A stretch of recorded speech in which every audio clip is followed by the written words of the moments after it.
Mouvement Kami TV vous souhaite la bienvenue et toujours dans la décortication des détails Congo dans la Bible et du fait que la dernière fois on avait parlé du nom Mouleke, Congo-Brazzaville, il y a le quartier Mouleke, il y a aussi un site qui s'appelait Mouleke, et ce nom Mouleke, comme on avait dit la dernière fois, il est retrouvé dans la Bible. Le Mouleke n'est autre que le dieu Molek. Alors, comment on peut associer cette découverte avec les expressions bibliques qu'on retrouve? Molek, à Carthage aussi, on en parle. Donc, Molek dans la Bible, c'est une racine qui signifie régner ou roi. Roi Molek. Mais avec les voyelles de Boschet, B-O-S-T-H-E-T-H,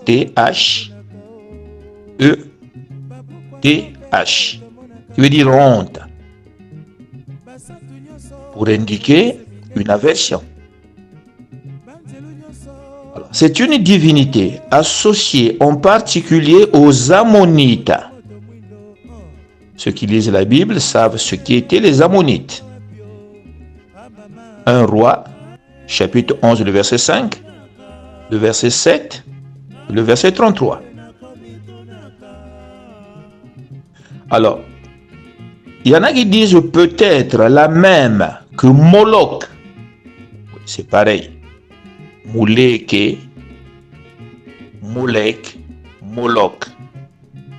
Et là, Moloch, c'est en Actes, chapitre 7, le verset 43. On peut aussi voir Amos, chapitre 5, le verset 26. Et Milcom, un roi, chapitre 11, le verset 5, le verset 33. Vous allez aussi en Jérémie, chapitre 32, le verset 35.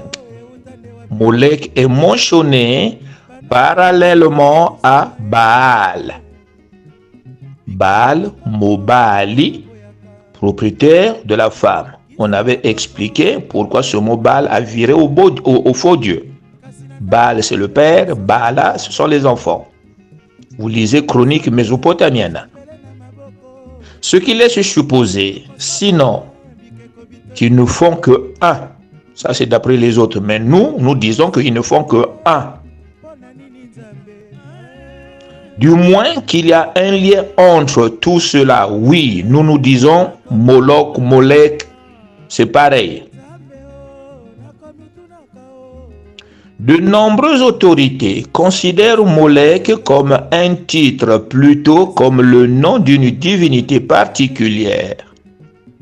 Par conséquent, on a émis l'idée que le nom Molek s'employait pour plusieurs dieux. C'est le même Dieu auquel on sacrifiait les enfants. Il est généralement admis que le Malkam mentionné en 2 Samuel chapitre 12 le verset 30 et en 1 Chronique 20 verset 2 est une idole. L'image du dieu ammonite Milcom ou Molek, même si le terme hébreu pourrait être traduit par leur roi,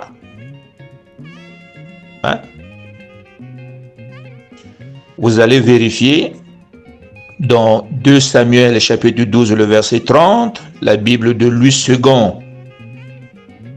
2 Samuel chapitre 12 le verset 30 aussi. Antérieurement dans le récit biblique, le roi des Ammonites est appelé par son nom, Hanoun.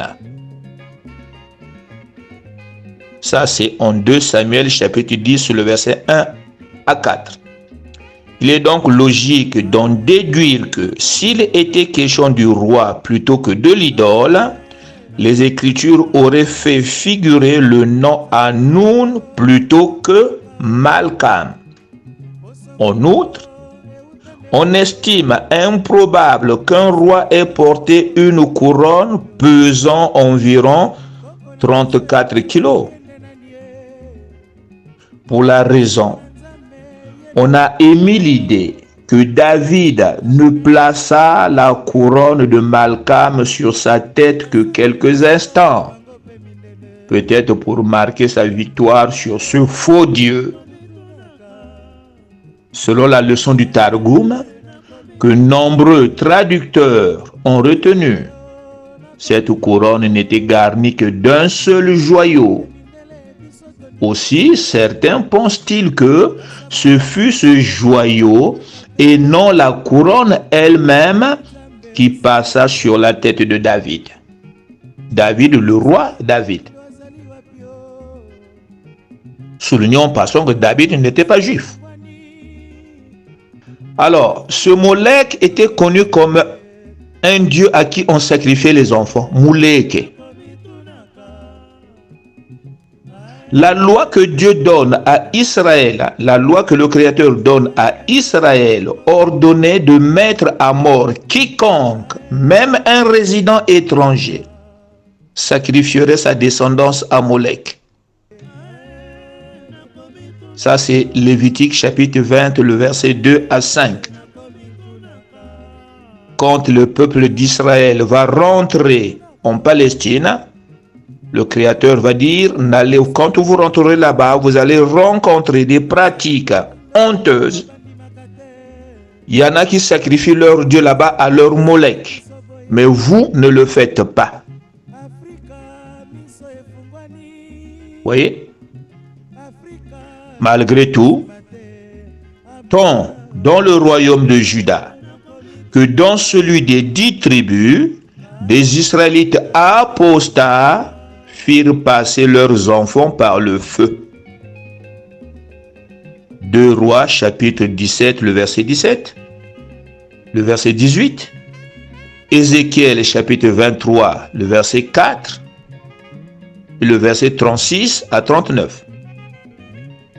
Certains pensent que l'expression « faire passer par le feu Molech » désignait une purification rituelle par laquelle les enfants étaient voués ou dédiés à cette divinité. D'autres croient qu'il s'agissait bel et bien d'un sacrifice. Ake, Akei, Ake, parti où? Au paradis.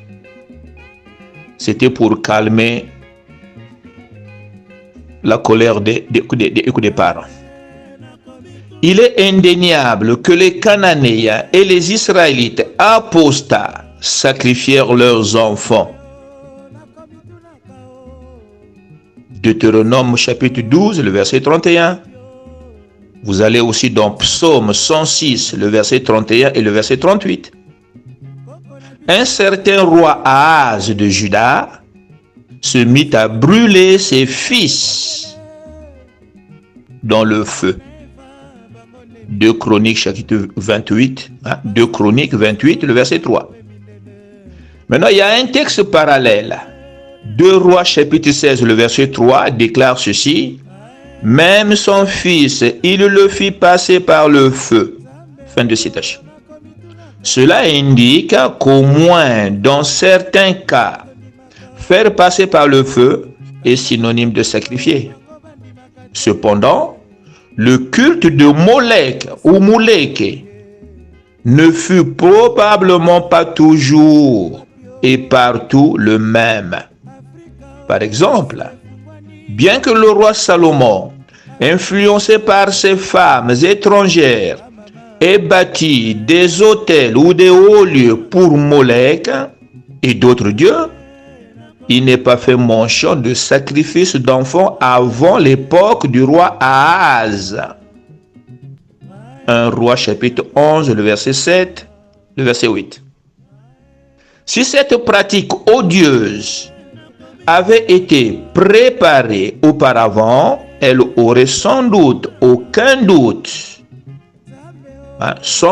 doute, été condamnée en même temps que les autres formes d'idolâtrie qui existèrent sous les règnes des différents rois en Israël.